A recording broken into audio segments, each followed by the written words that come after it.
Vote আসছে 2026। নরেন্দ্র মোদী, অমিত শাহ পরিযায়ী শ্রমিকের মতো বস্তিতে গিয়ে কলা পাতায় খেয়ে দোস্তি করবে। আপনারা দেখবেন তারা দেখবেন গরিবের বাড়িতে গিয়ে কলা পাতায় ভাত খাবে দিনের বেলা, দেখাতে চাইবে গরিবের দল, আর রাতের বেলা 5 স্টারে গিয়ে মস্তি করবে। এই করে অমিত শাহ হওয়া যায়, নরেন্দ্র মোদী হওয়া যায়, মমতা ব্যানার্জি হওয়া যায় না। মমতা ব্যানার্জি হতে গেলে রোদ বৃষ্টি ঝড়কে উপেক্ষা করে মানুষের হয়ে কাজ করতে হয়।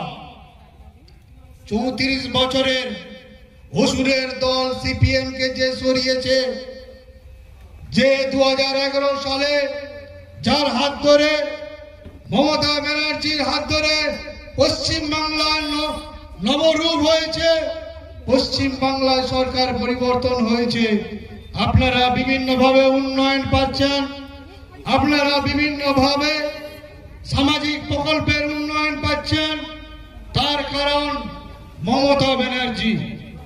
শুধু মমতা ব্যানার্জি শুধু নাম নয়, আজকের দিনে শুক্রবার থেকে শুক্রবারে আসা 8 দিনের এক পশ্চিমবাংলায় বিজেপির পার্টি মমতা ব্যানার্জিকে জব্দ করতে চাইছে।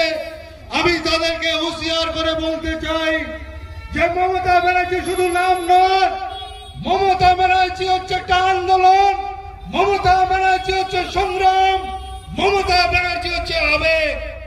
তাই তো বলি, আমার মাটি সইবে না, ইউপি বিহার হইবে না, বাংলা আমার বাংলা রবে। বন্ধু এসো, 2024-এ খেলা হবে। আমি বন্ধু, বিজেপি বন্ধুরা যারা শুনছেন তাদেরকে বলতে চাই যে আগামী দিনে 2026-এর হরিপুর অঞ্চলে সবে শুরু। আমার ভাগবতের কাকু কি নাম ভুলে, কমল বাবু, তিনি তো সবে মুখটা খুলেছেন আজকে 2 মিনিটের জন্য। আগামী দিনে তো পুরো পিকচার চলবে। আপনারা দেখতে পাবেন শুধু হরিপুর সাইডে যার নাম বললেন পরলদা জিপির নেতা, বিজেপির নেতা, তার চরিত্র উনি তুলে ধরেছেন। তিনি নাকি জেলার সাধারণ সম্পাদক না সেক্রেটারি হয়েছেন, তার চরিত্র উনি বলেছেন। আগামী দিনে আমরা বৃহৎ আন্দোলন তার বিরুদ্ধে করব।